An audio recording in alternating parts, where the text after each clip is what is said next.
Salut à tous, j'espère que vous allez bien. On se retrouve pour une nouvelle vidéo de la chaîne Cravate et Cinéma. Comme vous pouvez constater, là, je ne porte pas de cravate, je suis en costard. Donc, j'avais pensé à cravate, costard, cravate cinéma, costard cinéma. Et je me suis dit, tiens, je serai en cravate quand je parlerai de films, et je vais me mettre en costard quand je vais plutôt parler de séries, puisque j'avais aussi envie de parler de séries. Et pour commencer, je vais parler d'une série qui est assez récente, je pense, encore actuellement. C'est la série The Witcher sur Netflix. Donc j'ai eu la chance de voir les 8 épisodes. Donc on va un petit peu faire le débrief de cette série. Donc The Witcher, qui est l'adaptation du roman éponyme The Witcher, qui est un roman à la base en langue polonaise, qui a été adapté au cinéma, qui avait déjà été adapté en Pologne d'ailleurs, sous forme de série aussi. Donc dans cette série Netflix, on a le premier point qui est l'acteur principal qui va jouer Geralt de Rive, donc qui est Henry Cavill. Donc pour ceux qui sont un petit peu fans de super-héros, de cinéma gros budget, Henry Cavill tout simplement c'est celui qui joue Superman dans les films DC Comics qui sont sortis récemment, donc Man of Steel en 2013, ensuite L'Aube de la Justice et Justice League récemment.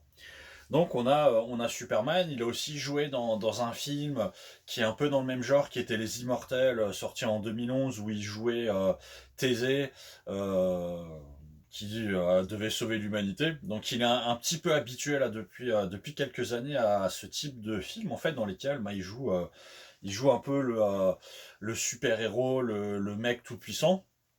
Et effectivement, quand on regarde The Witcher, moi, la première chose qui m'a marqué, c'est effectivement, on a au final, si vous avez vu Man of Steel et tous les autres films où il joue Superman, vous prenez Superman, vous lui mettez une perruque blonde, vous lui mettez un petit peu de blanc au visage et des lentilles, et vous avez Geralt de Rive.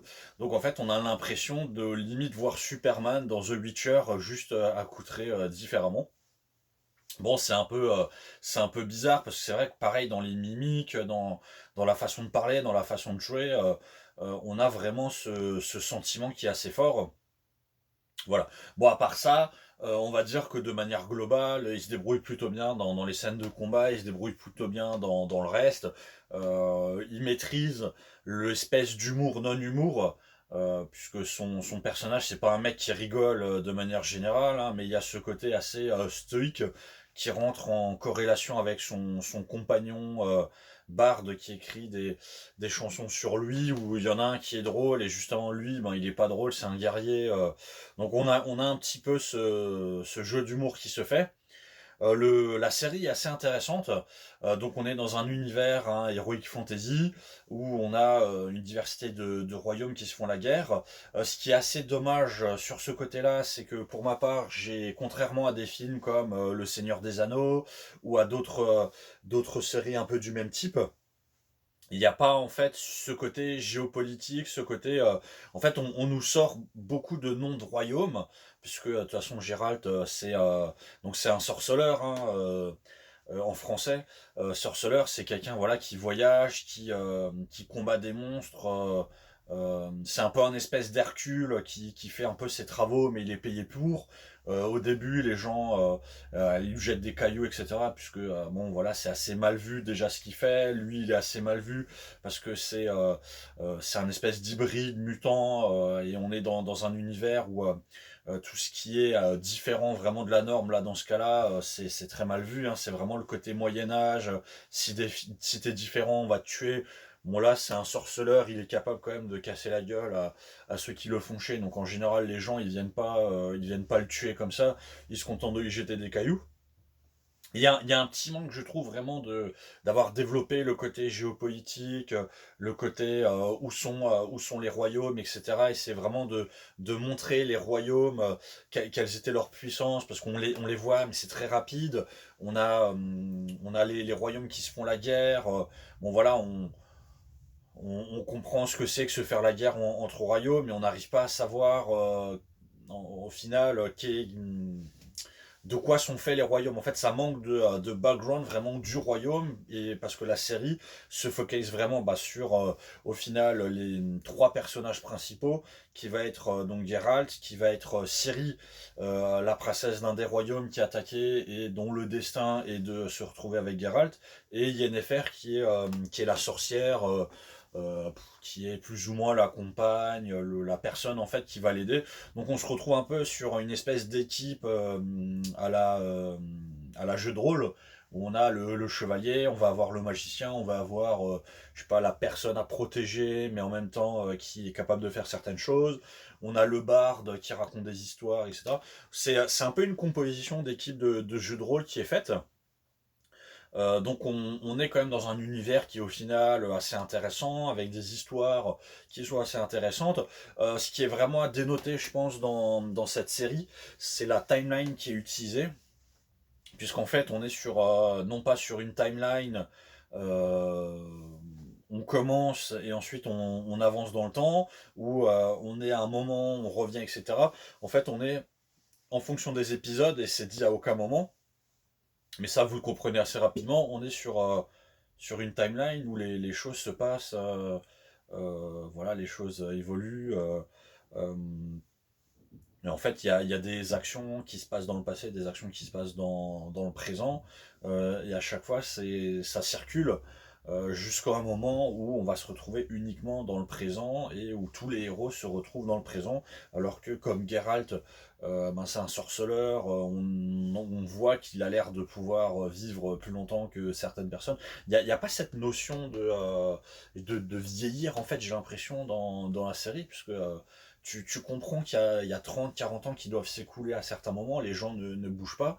Donc on a effectivement ce côté, bon, au final, lui, c'est un sorceleur, son métier c'est de voyager, de se taper, de combattre des monstres, de prendre de l'argent, et il fait son truc, et il va rencontrer des personnes, et ces personnes, au final, il va les retrouver au moment présent, quand il le faut, pour la réunion un peu de tous les personnages.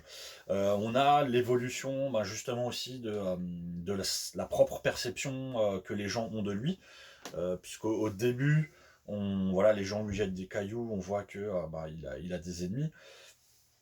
Et au final, avec l'évolution, avec sa rencontre, avec son ami musicien qui va commencer à écrire des chansons sur lui, les gens vont commencer. Enfin, il y a des balades qui vont commencer à se faire, donner un sou au sorceleur, à l'ami de l'humanité. Donc voilà, il y a comme une espèce de réhabilitation qui est faite de lui. Il y a aussi euh, donc les trois personnages principaux, bon voilà, on a un espèce de triangle, pseudo-triangle amoureux, où il est amoureux, mais en même temps il y a son destin, etc.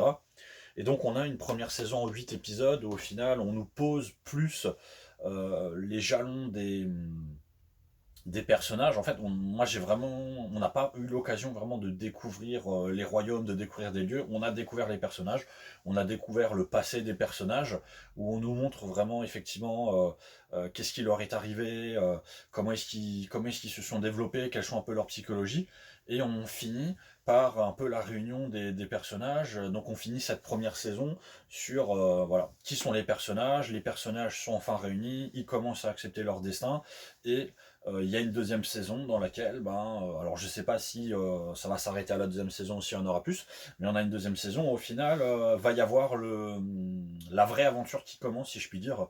Euh, voilà. Donc on a une série qui est assez intéressante, avec un jeu d'acteurs qui est correct.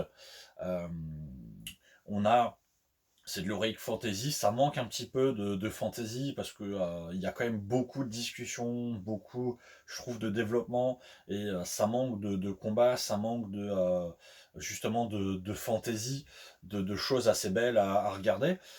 Mais la série est assez intéressante, et la saison 2, s'ils continuent sur leur lancée, normalement sera sans doute meilleure que la première. Donc je vous remercie d'avoir écouté cette petite review. Je vous invite à liker, commenter, partager. euh, N'hésitez pas à donner des suggestions. Donc là, on était sur une review série sur Netflix. Il y aura d'autres reviews séries, il y aura d'autres reviews films, ça arrive. Je vous remercie et à la prochaine.